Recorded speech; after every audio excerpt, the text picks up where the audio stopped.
Thermal printer को कैसे connect करें। सबसे पहले थर्मल प्रिंटर ऑन कर लें। थर्मल प्रिंटर कनेक्ट करने के लिए अब आप अपने टैबलेट का ब्लूटूथ ऑन करें। ब्लूटूथ सेटिंग में जाकर पेयर करें। ब्लूटूथ पेयर करने के लिए ब्लूटूथ प्रिंटर का इंतखाब करें। इसके बाद आपसे पासवर्ड मांगा जाएगा जो 0000 यानी 0000 या 1234 होगा। पासवर्ड डालकर पेयरिंग मुकम्मल कर लें। SSPA की एप्लीकेशन को खोलें और टोटल क्लाइंट्स पर क्लिक करें। आपके सामने बेनिफिशियरी की लिस्ट आएगी।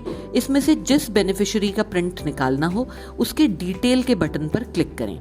उसके बाद बेनिफिशियरीज डिटेल्स में टॉप पर बटन आ रहा होगा जिस पर प्रिंट रिसीट लिखा होगा। इस पर क्लिक करें। क्लिक करने पर 3 ऑप्शंस नजर आएंगे जिनमें से व्हाइल यूजिंग द ऐप का इंतखाब करें।